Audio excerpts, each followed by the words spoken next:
What's up, guys? George Balekji here with Boston has entered the chat. But hey, check out the latest episode of Foxborough Rush. Travis Thomas and myself run through the latest players being traded, cut, and hitting free agency in the NFL. The Patriots should acquire them.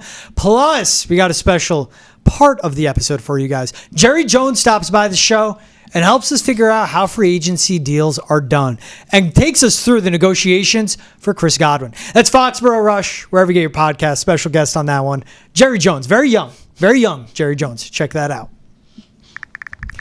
All right. Bring it in. All right. What are you laughing at? Young Jerry Jones? Young Jerry Jones. Just you. Young Jerry Jones. You are something else. You know that? I know you've learned a lot of country sayings. There's something that happens. Every night when people go to sleep. Every night. Some people wake up and get to the farm. Other people wake up and they took a book and eat it. What? You're supposed to do that. I do the latter. Can someone switch my water with vodka, please? Anyone around now? I'm running out of them. I used them all in Rush. A little preview for you guys. That boy's cornbread softer than a grapefruit. We got a packed show for you guys. We're going to take a check-in with the Red Sox, the prospects, Garrett Crochet, Stan Rafaela. Take a look at all of them. Yeah. Also, we got a special excerpt from a Stan Van Gundy interview. Travis Thomas and Campbell. Got him. I hold my banner. So check out HMB, wherever you get your podcast. You want to hear the full convo, but don't leave yet. Yep. Also, we got a little excerpt from Rush Tank, as we'll call it. Yeah. And that's where Jerry Jones stops by the show. Finally, a game of Who Would You Rather? Ooh, would DK you rather? Metcalf or Brandon Aiyuk? Let's start with the Red Sox check-in, my friend. Okay. Spring training's not about records. No. It's not about... You ever bet spring training baseball? No. It's not my proudest moment, but I've been known to bet spring training baseball, preseason football. Yeah. I know. In spring training, guys with like a .09 batting average get ABs. I didn't say it was right. I didn't say it was right, but I have been known to do it. I don't do it anymore, but once upon a time, yes. No comment. I've evolved. I've grown. We're going to check in how the following prospects have been doing. I want to start with, for Kristian Campbell, number 7 overall prospect in MLB, top one for the Red Sox, getting a lot of run at left field. Mm-hmm.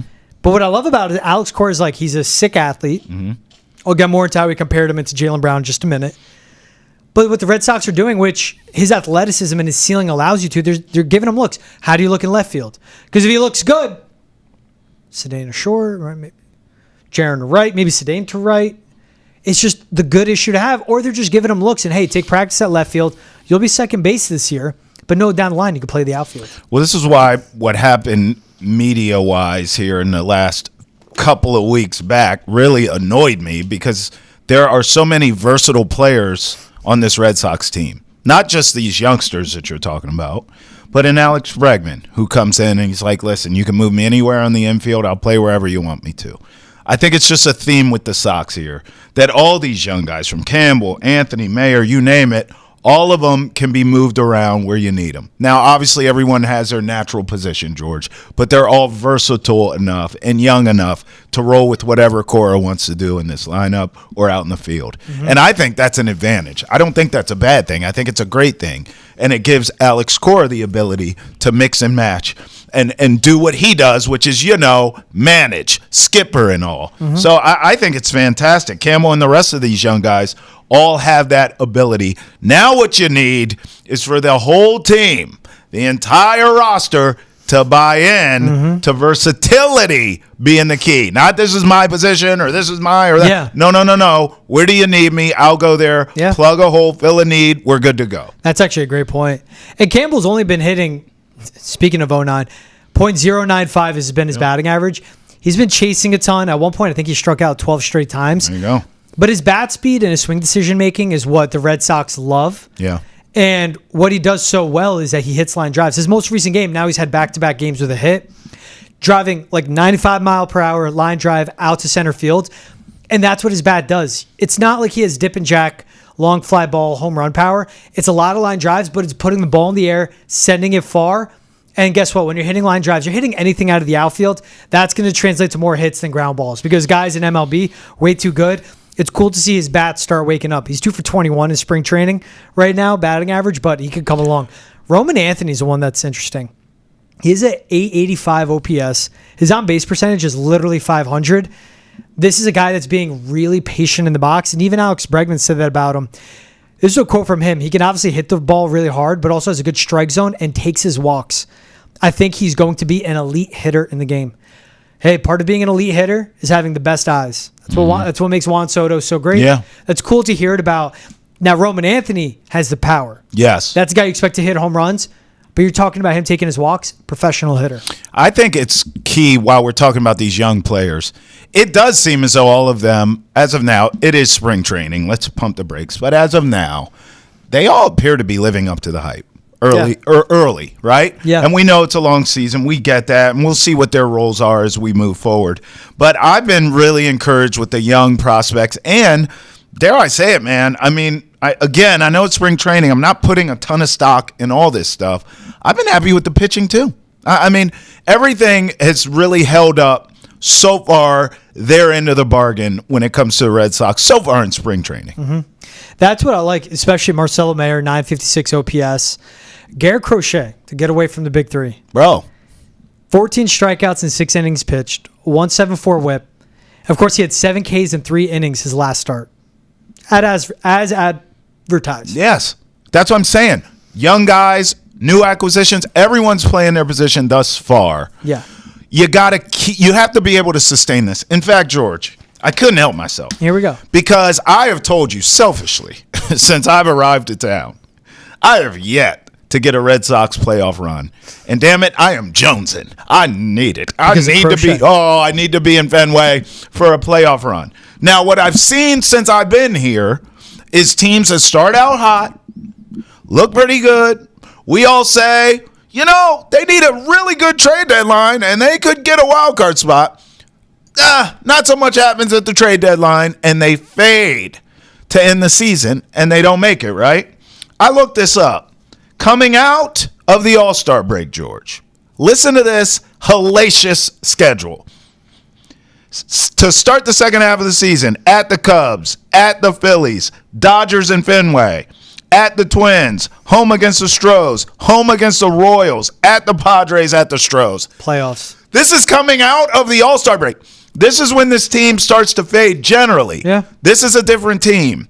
What I just gave you, that murderer's row coming out of the All-Star break, that's where I need you to be better. If you're better during that stretch. Run through the opponents one more time. Yeah. In order. Yeah. Coming out of the All-Star break. At Wrigley. At Phillies. Dodgers are here. Dodgers. At Twins. Stros come here to Fenway. Royals come here to Fenway. You go to the Padres, you go to the Stros, and then it gets a little easier. Outside of the Cubs and Twins, those are all contenders. Right. That's what's insane. Right. That's what I'm telling you. And that's what's important is this team post All-Star break. That's where we've seen them kind of fall off. And they haven't had health the last few seasons, but that's where you need them to pick it up. By the way, in the Cubs division, in the Twins division, wide open.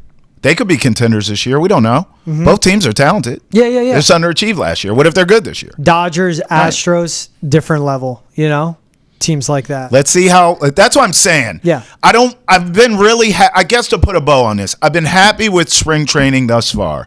I like what I've seen from my prospects. Yeah. I like what I've seen from the pitching. But I'm looking past that. Yeah. I'm looking at what has been the Achilles heel for the Boston Red Sox the last 3 seasons. Mm-hmm. It's that second half of the season. Okay, you're telling me this team is improved? We think they're improved. They look really good in spring training so far. Let's see it then. What I'm excited too, Alex Bregman. He has just 4 strikeouts and 15 at-bats in spring training. And that's what you're going to get with him. Yeah. High walk rate, low K rate, and an RBI in 4 of his 6 spring training games as well. It's just the immediate great bat you now have in your lineup. And they were missing that. Again, pass to Duran, pass to Raffy, pass to Healthy Casas. They needed like that 4th guy in the lineup, and he's going to open up so many things for everyone behind him. Elephant in the room. Yeah. Do you think he ends up at 3rd? Yes. I do. I think so, and I think it's more of Campbell emerging. Now, look, David Hamilton's look great. Yeah. Von Grissom's making a push. Yeah. Doesn't rush Kristian Campbell. But again, if they're looking good, and you go, okay, we could have a good second baseman, great third baseman, again defensively, because this team in the margins defensively has not been good. and you can't keep going 81 and 81. No. You need to make those moves that get you over the hump. That's what matters. I think it'll be Rafi, but I think he'll be given a fair shot, Yeah. To play it. And then if there are errors, if there are any issues, then obviously a switch will be made eventually. But I think opening day, I'll go Rafi. But obviously it's subject to change. Yeah, one guy I'm excited for, Stan Rafaela. Again, this is all spring training numbers. Like I said, joke you wouldn't bet it. It's the same thing what these batters are facing. But what I do like from Stan Rafaela, his on base 467. He has an 1159 OPS. Yep. But this guy, in 13 at-bats, has gotten on base 7 times. His issue last year is high chase rate outside of the zone, swinging at a lot of first pitches. If his bat can be good, because he's a sub 700 OPS hitter, his glove is amazing, but right now he's nothing better than an 8-9 hitter in the lineup. If he can just be a guy that's solid and gets on base consistently, and when you have guys on base, moves the runners forward, because also a single, once he gets on base, like that's as good as a double as a single for him because of his speed out there. You just need him to be consistent and literally good. Don't need great, don't need excellent, don't need elite. You need him to be good. He's been bad in the box the past few seasons. If he can be okay, if he can be good, that would just be such a vast improvement for the lineup overall. You could still have him hitting 9, because think of the innings when he is leading off, or think of the innings when he has a big at-bat with a couple outs. He gets on base, then it's Duran, then it's Devers, then it's Casas, then it's Bregman following him. You need his bat to be consistent and constantly get on base, and it can help out the offense so You've much. had a Red Sox playoff run, right? Yeah. See? I have them like 89. I have them 90 wins. No, since you've been here. Added, sorry. Since you've been here. 2021, my first fall here. So you've got it. Hey, listen, I don't want to jinx myself. So I'm not going to wood when I say it, but I think I'm going to get it this season. Hey, to watch the Sox make a push to get back to the playoffs, make sure to stream the entire Red Sox season with the NESN 360 annual plan. Available at an all-new reduced price of just $20 a month paid annually.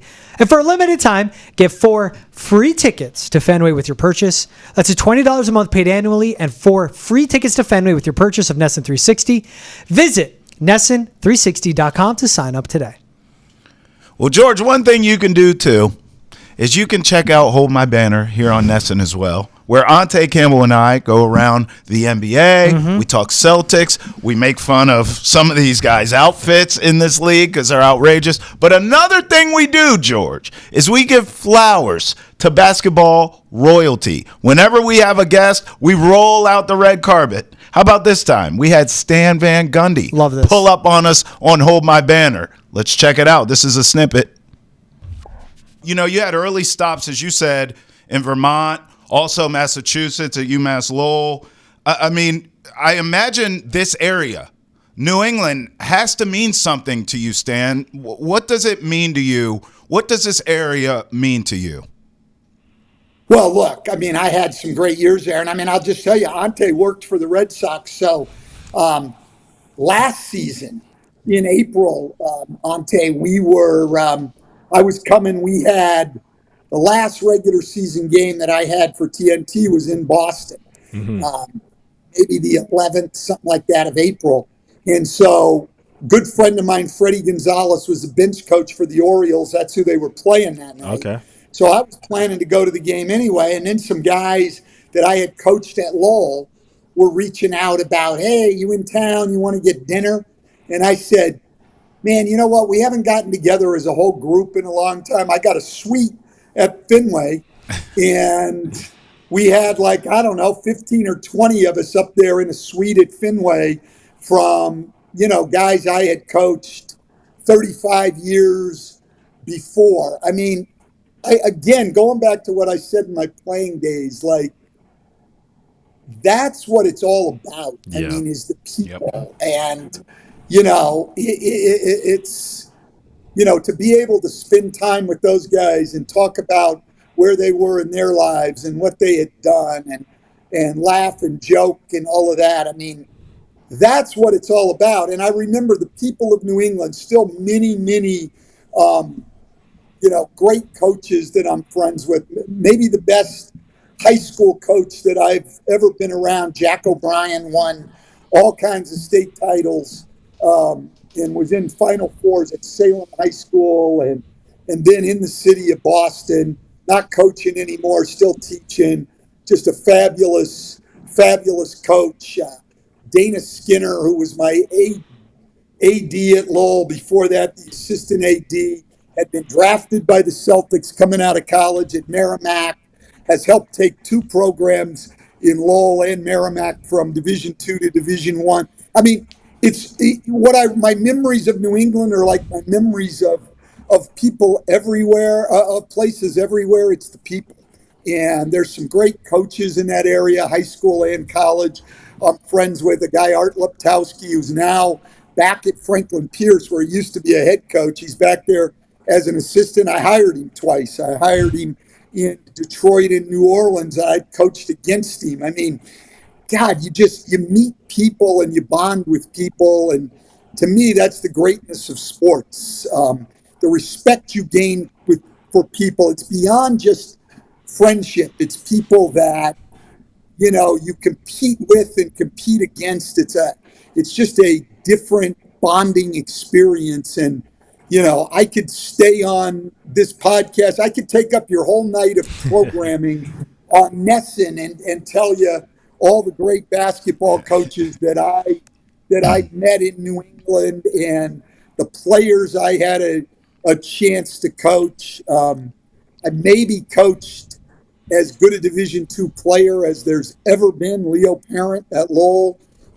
They won the national championship the year before I got there. Leo had played Division I at Manhattan College and had been great there, but came back home for family reasons, just an unbelievable player, and then became a great high school coach at Salem in New Hampshire. I mean, look, it's on and on and on and on. I mean, of people that I remember from that area. So, yeah, a lot of fond memories. None of them of the Celtics, by the way. None of them of the Celtics, because it's been me or my brother competing against them for so long. And, they were so good. And then Jeff took a year and worked for them last year. Yep. And even he said, like, throwing on a Boston Celtics T-shirt to go to practice the first time was just like, ooh, this is different, and took some adjusting to. And for me to turn their game on TV and be rooting for the Celtics, it was like, God, what is happening? But great respect, always for that organization and everything else. I mean, and then, going to Fenway Park, man, I had never been until I worked in Lowell, and, going to Fenway Park is just, I still try to get there every once in a while. I mean, to me, and my son and I are on a slow quest to hit every major league park in the country, and I've been to some great ones, but give me Fenway and Wrigley, any day. And so, yeah, I mean, look, memories of New England. I'll tell you what now, for your fans out there, if they haven't been, in the north end of Boston, maybe the best Italian restaurant in the country, Aria. I got my pen right here. Aria in Boston. Okay. All right. Yeah, the owner there, Maximo, PJ Carlissimo, actually turned me on to that place. And one of my play-by-play guys, Brian Anderson, and I have been there more than once. My brother's been there. Like, if I get to Boston, I'm headed to Aria every time. Can't beat the food. So, look, I got memories of a lot of good things. Yeah. How about this, Stan? Yeah. How about this? Hey, Stan, when you're in town, come to the studio with me and Ante, hang out. We'll go get some good Italian food in the North End together, Stan. I'll tell you what, next time I'm in town, we'll go to Aria together with Maximo. One of the times, last year, the year before, I was in there, and Joey Cora and a bunch of the Red Sox people were in there. So Brian Anderson had been with Joey way back when Joey was in the minor leagues in San Antonio. So ended up getting to meet him, which was a thrill. And he and I knew a lot of the same people from Miami. Sports is as you guys know, it's just a great world. I mean, all of us will say it's a small world, but sports really are. And you you get connected. I'm getting excited talking to you guys about New England and all of those connections. So yeah, that was a fantastic time. I made great friends and was lucky to work with a lot of people. So catch that full interview with Stan Van Gundy on the latest episode of Hold My Banner. It's available on YouTube, Spotify, Apple, Amazon, and wherever else you get your podcast. Now, George, what's clutch about that interview is it was so good we broke it down into 2 parts. So we're going to air part 2 next week on Hold My Banner. Now, how's this for a tease? In part 2, Stan Van Gundy talks about the following. He gives us stories. Yeah. Pat Riley. Nice. Dwayne Wade. Ooh. Oh, I ain't done. Shaquille O'Neal and Kobe Bryant. Wow. Like literally, we get stories from all those guys. Plus, he talks Celtics as well. I love that. I had no idea he got his coaching start in Vermont. Yeah. And at Castleton College, NAIA was his first head coaching job. Bro. Dude, he coached at Wisconsin, and Stu Jackson he was his assistant for. Yep. Left. Yep. SVG was hired. Yep. Had a good first season. Wisconsin loved him. Did not have a good second season. Michael Finley. They fired him. Exactly. Finley left. Yeah. Just such an interesting path. Yeah. For his entire coaching career. And then think about this too with him. Yeah. You got to think about his brother, Jeff. Yeah. Like it's like we talked about that. I was like, bro, you're like the Harbaughs or the Mannings to me. Like yeah. that family, their dad coach, it's just basketball royalty. He's a really fascinating guy. Nice guy. Can you imagine Christmas at the Van Gundys where you're watching an NBA game and you're sitting between Stan and Jeff? Like seriously though. I know. I would pay money to do that. Well, I'd rather sit on a couch with them than go to the game live because the basketball conversations they'd be having would be outstanding. I know he's a broadcaster, but you'll love this because we always talk about this. He's such a coach. He's still a coach. He's still in coach mode. He was early to our interview. Now we're always like coaches are always a little bit early. He was early to the interview. And we asked him a couple questions, and it was like, this doesn't feel like a broadcaster. This feels like a coach answering the question. It's just in their blood, man. It's fantastic. They're just a great family. That's awesome. I love that. So, yeah, make sure to check out the full interview, Stan Van Gundy, wherever you get your podcast. Hold My Banner, DK Campbell and Travis Thomas. Now for the fun. SVG was fun. But now to the fun. Here's a little snippet of Rush Tank, something we put together for you guys. Rush Tank, check it out. This is how the Patriots are going to land Ronnie Stanley and miss out on Chris Godwin. Well. GMs. Y'all smell that? Smell like money in here. Good to see you guys. No introduction needed from me. You know who I am. Travis Thomas, the premier sports agent in the game. And you all know I represent everybody who matters in the NFL. Drew Rosenhaus, move over. He learned from me anyway. Scott Morris, child's play. Jerry Maguire, a movie. This is me, baby, reality. Let's start because I represent Ronnie Stanley, Chris Godwin, Darius Slayton, Milton Williams, Byron Murphy Jr., and I know Senior too. He needs some money too. Let's start with Ronnie Stanley. I'm listening. All right, look, we're going to get right to this. Ronnie Stanley is one of the best left tackles in the game. He is a Pro Bowler, he's a All-Pro, and he started over 100 career games. But he lost 2 seasons to an awful ankle injury. But luckily for him, he's going to get paid once again, as he got paid by the Ravens for your client. Here's the one thing we have the Ravens don't. This logo, the best quarterback in the game, and we got 3 of these. Super Bowl rings. Oh. Ooh. That's what he's missing. You remember 2023? AFC Championship game, that's the closest your client ever got to one of those? Yeah. Yeah, who stopped him? Us. We need to protect our Ferrari and Patrick Mahomes. We just traded away a guy that was our best lineman to make space for Ronnie. We're going to go with 3 years, $60 million, 40 guaranteed at signing, 50 guaranteed overall, and guess what? He performs well. You know what it is. Patrick take care of everything and just restructures his contract. Yeah, I mean, I appreciate your history lesson, but you missed a couple accolades from my client. All-Pro, Pro Bowler, All-World, pancake blocks, the whole 9. Plus, I'm no true detective. I'm just a sports agent, but those rings sounded a little light on that table. Are you sure those aren't cufflinks? They are cufflinks. Okay. I left my rings in Lenexa, Kansas. But don't worry about that, all right? We're going to offer him the world, and he's going to win a ring. Okay. Patriots? Yeah, I'm going to be straightforward. Ronnie is our top priority in free agency. Our coach, Mike Vrabel, he's come out. He wants to be aggressive. We want to be aggressive. So we want to make Ronnie feel that way. 3 years, $75 million, with 43 guaranteed. Only 4 offensive tackles, some of the best players in the game, have more guarantees. Our offseason objective to build around Drake May, and we feel like Ronnie is the best free agent, certainly the best offensive player on the market for us. So we're going after some culture builders. We feel like Ronnie is one of them. And we do know that, Patrick Mahomes is in the conversation. We know Ronnie has played with a great quarterback in Lamar Jackson, but we feel like our quarterback's going to be in the MVP conversation soon. Trav, let's just get past all this, right? Yeah. 2 guys, they waited until free agency, and now they're trying to fill in the gaps. We didn't. We started early. We traded for that guy he mentioned earlier, Joe Thuney, best guard in the NFL. We traded for Jonah Jackson. We've got 2 starters right there. We've got somebody on the right side that we're excited with. And then when it comes to your guy, we think he can be the franchise left tackle for who we think can be the best quarterback in the NFL, in Caleb Williams. So right out with it, 3 years, $69 million, and here's the kicker, 69 guaranteed. I said, you say what now? 69 guaranteed. You said guaranteed? Guaranteed. Like all of it. Carry the one, so everything is... Trav, you know what that means? Yeah. So he gets his money, right? Yeah. And you get your money too. Yeah, you don't have to worry about anything. Yeah, we like money. Ronnie and I, I've been knowing Ronnie since he was just a young mustache. We like money. He's from Vegas. He always bet on himself. And me personally, I always bet on black. You know what?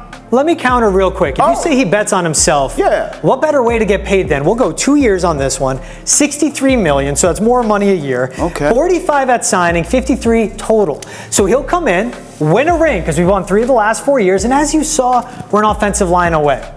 We're going to take it seriously with the offensive line. We put him with Patrick Mahomes, and then when he's 33 and free agent again, you get him paid again. So that's what it'll be. I just upped the offer, 2 years, $63 million, 53 total guaranteed, and like I said, Patrick takes care of everything. We restructure, he gets more money. Sorry about the cufflink joke.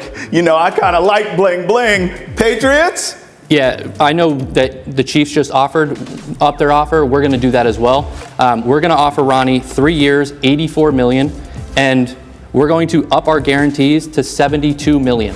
That is only behind Kristian, the 26-year-old tackle on the Vikings, a little bit younger than your client, but as I mentioned earlier, Ronnie is our top priority in free agency. We want to make him an aggressive offer. Well, the Bears are being a little quiet here, sir. We appreciate that counter offer that you made. In fact, I tell you what, throw in a lobster roll, you got yourself a G-damn deal.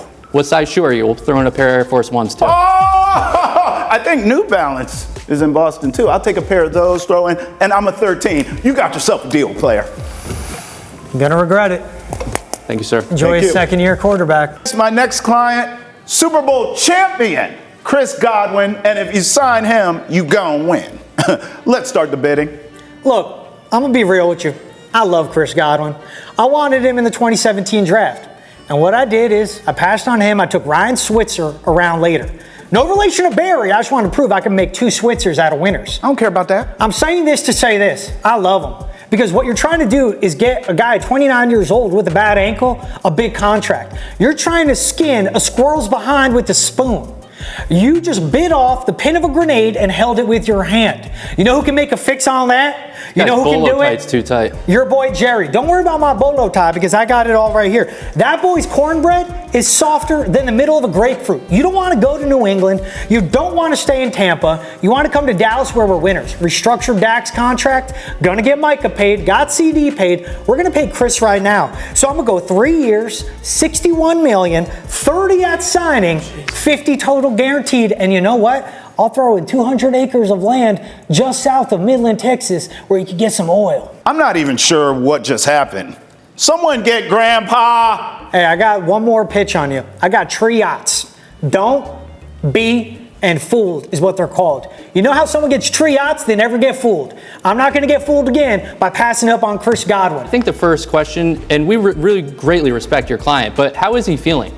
Oh, well, it's funny you mentioned that. He's actually feeling like multi-millions of dollars. And we love to hear that, but the reality is there is a little bit of an injury risk with your client coming off a dislocated ankle. We still feel like we're a great landing spot for your client, and we know that Baker, he likes to grab his jock quite a bit. Baker's not going to be able to hold Drake May's jock in a few years. And we think that's one of the strong reasons why we are. Okay. We think that's one of the biggest reasons why we do make sense for your client. So what we're going to do, we're going to offer him 3 years, $69 million with 30 in guarantees. That AAV puts him in the neighborhood of DK, of Debo, Michael Pittman. And you'll notice, the injury, or you'll notice the guarantees. A lot of that is due to our hesitance because of the injury risk. But what we can do is we can also throw in some escalators at the end if need be. I'm going to be quick. I want you to call Chris when you get out of here. And I want you to tell him thank you for all of his years of service to Tampa Bay. But unfortunately, What? we're out. Wait a minute. We don't have with a tear in my eye, Let's talk about this. with a tear in my eye, we just can't afford it. We won a Super Bowl together. Listen, we got $54 million tied up into Baker Mayfield and Mike Evans. We made our decision. And unfortunately, he no longer fits the timeline. Just please tell him thank you. Look, I'm going to leave it with this. They don't want him back. We want him bad. I hired Brian Schottenheimer, to win a Super Bowl. And let's make it 2. Chris Godwin in the slot makes that happen. Our $30 million at signing, that's more than Mike Evans. Our $50 million total, that's more than Mike Evans. Chris Godwin means a lot to us. Sometimes you got to let sleeping dogs lie. Sometimes you got to wake them up. We're going to hunt for that ring, and we're going to do it with Chris Godwin. We're offering the most money and the longest term. Simple as that. And don't forget, oil fields, gas. Yeah, I heard 200 acres outside of Midland. I heard you the first time. Don't you have a nap to take or something? Yeah, my son's supposed to wake me up from that, but yeah, I ran away from him, so don't tell him. Ran away while sleeping. That's impressive. We'll give one more offer. We're going to give you 3 years, $75 million for $25 million AAV, but we're going to keep that $30 million guaranteed. $30 million at signing. $30 million at signing. $50 million total. He's got a bum ankle. You know what I like to do? I love loyalty, and I'm going to be loyal to Chris. I'm going to get him paid now. Well, these are all intriguing offers except you. I'm sorry. My former love. I'm sorry. There's no loyalty there. No loyalty. My I can't do this. I can't do ex-wife. I do love clam chowder. However, Grandpa creeps me out, but money talks. What do you want me to do? Bring it in, Cowboys, you got yourself a deal. How about them Cowboys? I got 7 ex-wives. We're going to win all of it. Welcome to the Lone Star. I'm going to regret this. If you enjoyed that snippet of Rush Tank, you enjoyed Jerry Jones, make sure to check out Foxborough Rush wherever you get your podcast, Spotify, Apple, Amazon Prime. You can also watch on Facebook, YouTube, and Twitch. Go to Nesson's YouTube page, hit the subscribe button, leave a comment, and that'll be brought into the show. Foxborough Rush, new episodes dropping every Monday, Wednesday, Friday. And for the full segment of Rush Tank, go to Nesson's YouTube page and watch it there. It was a lot of fun. It was. Jerry, what a legend. I honestly just want to see the blooper reel. Like, as great as that was and as much fun as we had, there was so much stuff on that cutting room floor that just couldn't make it because of time, obviously. But, like, just the mistakes, the retakes. Oh, let's start over. Take it from the top. Oh, take 7, whatever it was. That stuff was hilarious, and I just want all of our friends to see it because it was amazing. You had my mind churning when I was going Jerry. And we had 2 camera angles, one on me, one on you. I'm going to put it together. Your face and the amount of times when I was editing, you looked to the side and laughed. I had to. I didn't want to break character, bro, but it's hard. You were outstanding, by the way. Emmy so nomination. You. Bro, you were Jerry Jones, bro. You were better than Jerry Maguire. Don't get that twisted. I did Jerry okay. You did a great Jerry Maguire. Show me the money. Say it louder, Jerry. Say I love black people. I love black people. Such a good movie. It's an all-timer. Is that the You Had Me at Hello? Yeah. That's it. Yeah. That's a great movie. But hilarious from Jerry Maguire, that's when you get the You Had Me at Hello. Right. You wouldn't expect to get that line. Well, it was a love story, bro. But just a review here, Jerry Maguire ain't got nothing on me. Drew Rosenhaus, move over. Jerry, get out. Come on. Go eat dirt. Come on. Check out that full thing wherever you get your YouTube videos. I just messed that up, but who cares? Podcasting. They understand. What we do. All right, we're going to play a game of Would You Rather. Okay. And this is for who the Patriots could add. Okay. Let's start on the outside in the receiving room. A wide receiver you'd have to trade for. DK Metcalf or Brandon Aiyuk? Oh. Would you rather? I mean, definitely DK Metcalf. My only issue is he's publicly said, I don't want to come there. Yeah. Did Aiyuk kind of do that too?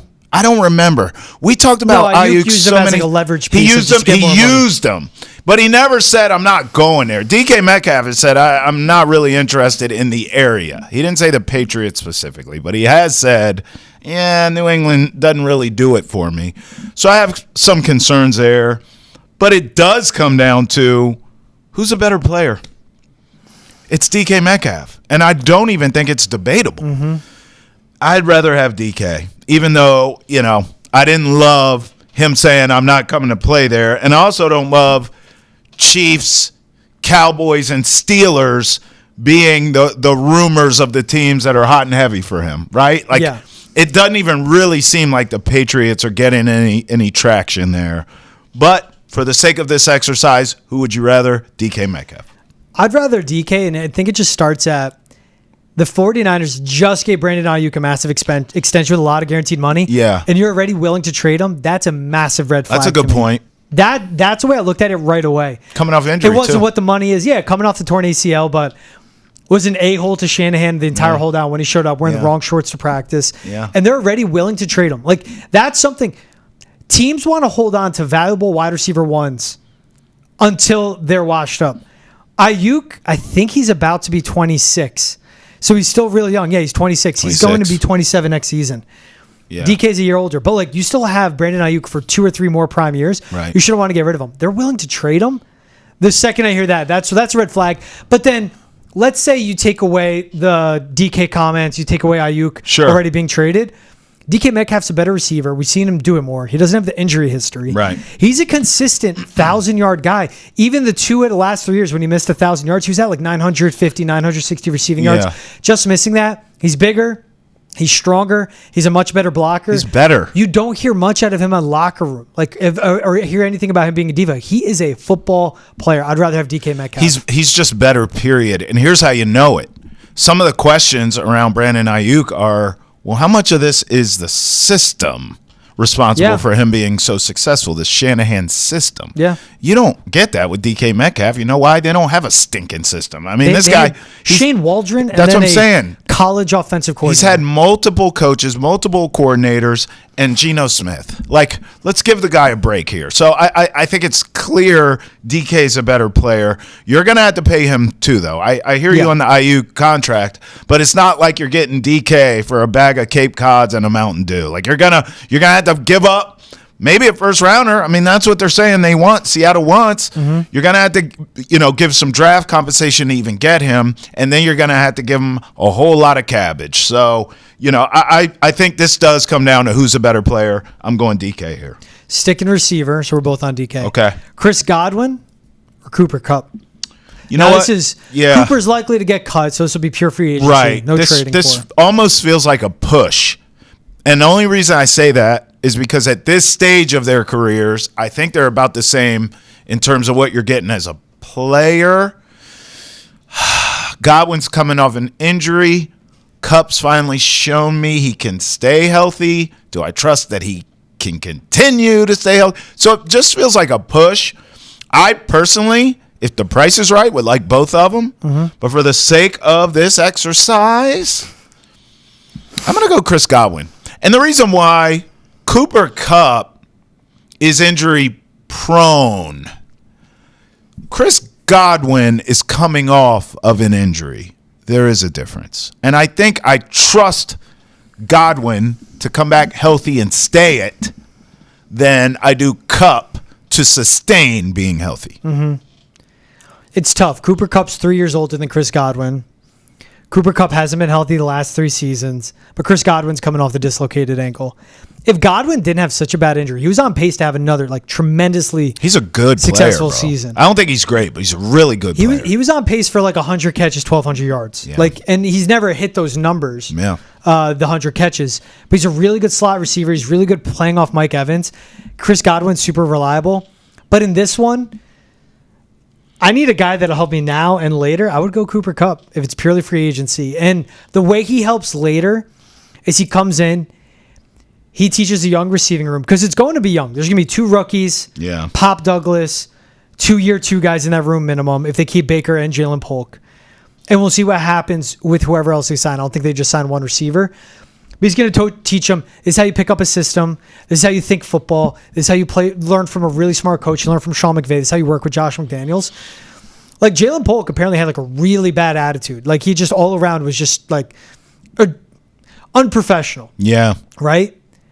Cooper Kupp's a guy that shows Jalen Polk, this is how you have to be to survive in the NFL. Like, Cooper Kupp was a nothing out of Washington State. For him to be getting paid like he is, to have an 8-year career, you got to be just a technician, be all about fundamentals, mechanics, everything. He'll teach these guys that. I would rather take Cooper Kupp because Chris Godwin, that injury, he's not gonna be able to play until maybe week 10 of this upcoming season. And he really won't be the same guy probably until like week 7 of the following season. It takes 2 years to get back from a dislocated ankle. That's a bad injury. It is a bad injury. I still feel like it's a push, though, because Cooper Kupp gets hurt when the wind blows. Listen, they're both Super Bowl champs.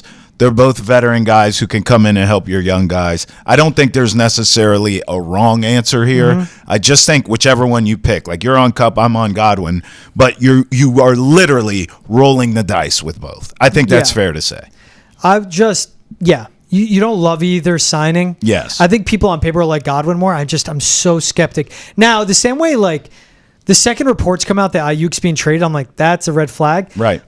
I'm kind of, like, hesitant with my red flag because if all these insiders are saying, Chris Godwin, and you're not hearing about the injury, like, maybe it's not as bad as I think, but I also think team physicals, like, they haven't gone down yet. So, well, here's a solution to the whole issue. I mean, trade for DK. No. Well, yes, but as it pertains to these two, you have all the money in the world. Sign them both. Sign them both.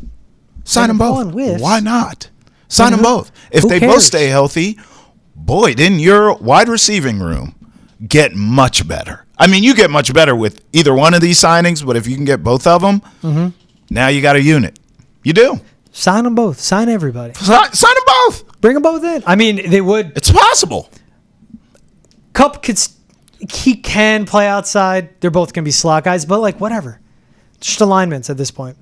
I wouldn't sign them both, but I get it. You know who could make it work? Josh McDaniels. You know who else? Drake May. If you have Chris Hogan and Danny Amendola making it work on the same field and Julian Edelman, how could you not have Cooper Kupp? That's all I'm saying. Look at that. You got me to come around on it. That's all I'm saying. Not as insane as I thought it would be. All right, talking about the guys that got to cover the receivers. Charvarius Ward, who's with the 49ers. Yep. Or Byron Murphy, who's with the Vikings. Charvarius Ward, he's about to be 29. Yeah. Byron Murphy about to be 28. I think he's 27, right? Okay. Yeah. Ward 6'1", 195. Byron Murphy 5'11", 190. I like Murphy. I just think he's a little more dynamic. Yeah. Is maybe the word that comes to my head. Yeah. 27, he's in his prime. He has moved around. I mean, like, even though he's 27, he's a veteran guy. Like, he's played for the Cardinals. He's played for the Vikings. He gets this process. And I bring that up because he can look at a Christian Gonzalez and say, you know what? Get me to New England. Because he recognizes how special this kid is. And if you can get here and play alongside Christian Gonzalez, you set yourself up for the next contract, be it with the Patriots or whoever's, because you will eat, my friend, because Gonzalez on his side of the field is shutting down everything. So, I mean, Murphy can eat from that. I would give him probably a short-term deal, but I think Murphy's a play here because he's more dynamic, and I think he can make more splash plays with that monster and Gonzo on the other side of him. And Mike Vrabel straight up said, I take value in guys that can play in the slot and outside. Byron Murphy does that more. Charvarius Ward is more of I'm an outside corner. Yes. And he's good. He could get back. He's really good. If he gets back to 2023, Charvarius Ward, he has an elite corner opposite of Gonzalez. Sure. Byron Murphy with the versatility could be that guy, though. And this all goes, if the Patriots sign Charvarius Ward, they draft a slot corner. Right. And there are good slot corners in this. If they go with the Byron Murphy, then they draft an outside corner. Same thing. Azariah Thomas, Maxwell Hairston, they're the guys like that. This is a deep, deep draft on outside cornerbacks. So Patriots can't go wrong with either. If I had to give an answer, though, I'd go Byron Murphy. Are we 3 for 3? Yeah. We were both DK. I was Kupp. You were Godwin. Yeah, but those two, I said a push. So, like, I was on the fence. I want both of them. You went the easy. I want them all. I want them all. All right. Pie in the sky, as you guys saw in Fox Tank, Rush Tank, whatever we're calling it. Yeah. Fox Tank. Foxborough Rush Tank. I call it excellence. Ronnie Stanley's a pie in the sky. But if they don't get him, Okay, backup plan. All right. Cam Robinson or All right. Dan Moore Jr. Cam Robinson, of course, played left tackle for the Jaguars, then was traded to the Vikings, had a down year, but that's really hard to change offensive systems mid-season. Sure. And also at the left tackle position. Meanwhile, Yeah. Dan Moore, longtime left tackle for the Steelers. Yeah. Here's the key one in both. They're left tackles. So let's start Right. there. Dan That's the win. Dan Moore's 26, 6'5", 315. Okay. Ken Robinson, 6'6", 335. But he'll be 30 years old. Yeah, I'd still rather go There's still Cam good Robinson. tackles at I'm 30. going Cam Robinson here. Okay. I defer a lot of offensive line talk to you, so I'll Yeah. gladly pass it back to you. But Cam Robinson's a guy I'm going to go after here. Veteran dude, knows what's expected of him.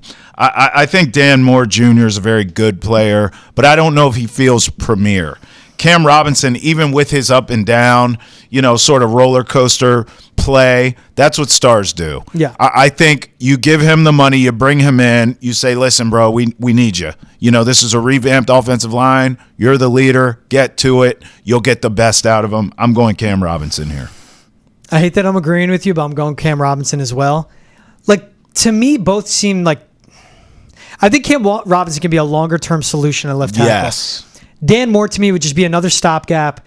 He'd be okay for 2 years. all right. But the second you get him in the building, you go, okay, what are we really doing at left tackle? That's right. Cam Robinson, as you bring him in, you go, okay, we're good for the next 2 years. We're set. He had a really down year getting traded mid-season. But if you get it back to a guy that is allowing around 20 pressures a season, which is really good for a left tackle, I would take that. And a guy that has experience in both zone and gap run blocking schemes. Mm-hmm. We know that Josh McDaniels is more gap heavy, more power downfield running style. But with Cam Robinson, you have the flexibility to do both. I'd rather go Cam Robinson in this one. He's Yeah. older, he's more experienced, but he's just the simplicity of it. He's a better left tackle. Yeah. And you do need to. If you're going backup plan, you need to get the best left tackle, and that's Ronnie Stanley. And if you don't get the best left tackle, then you need to get Cam Robinson. You have to get the next best left tackle. At this point, I just want someone big and strong who can block people. I don't even want to. What's that saying? Beggars can't be choosers. I am begging Fair. for an offensive line revamp. Please. I mean, honestly, email us. Hashtag Nessa Chat. Do something. I played left tackle. Yeah, I was all state yes. in 20 in Come 20, on down. 20. All of you on your couch that says, if coach had just put me in, we would have won states. Come try out for the Patriots offensive line. I'm open. I'm open for business. I swear to God. That's where I'm at. That's how desperate I am. Next time you're at Market Basket, there's a big guy pushing carts. You go, hey, you play left tackle? I like your technique. I like the way you move your feet. Good hands. You make contact first. Why am I from Texas? You want to come play for the Patriots? We got tryouts starting next week. Billingsley.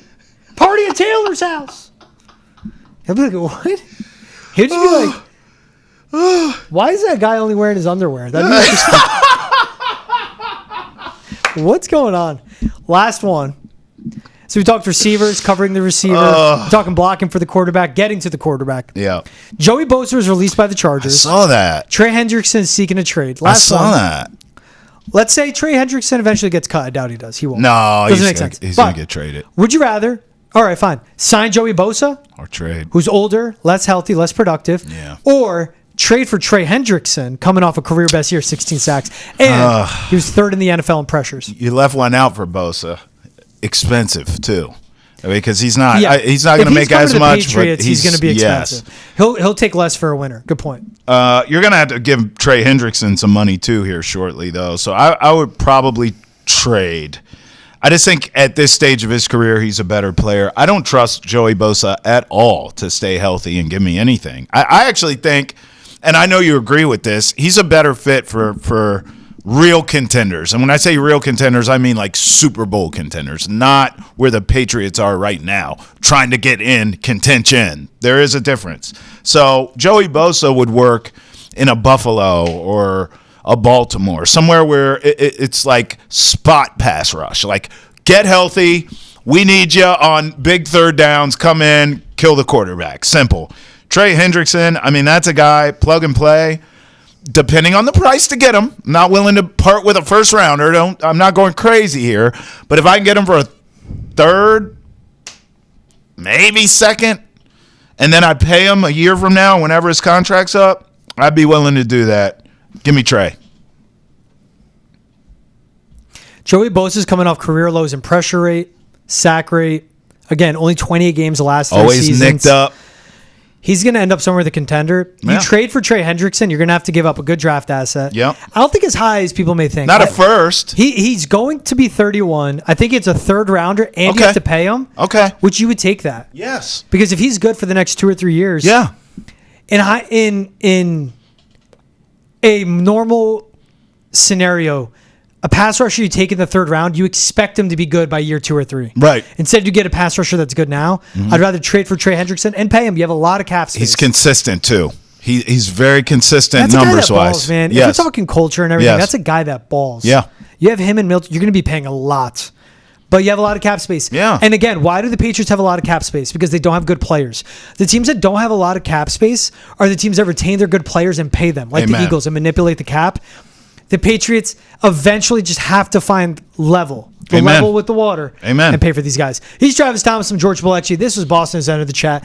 Shout out you guys for making us a part of your day. Shout out Stan Van Gundy. Shout out Keegan and Sean for helping us out with Rush Tank. Shout out to you guys for always listening. New episode dropping Monday. For now, have a great weekend, everyone.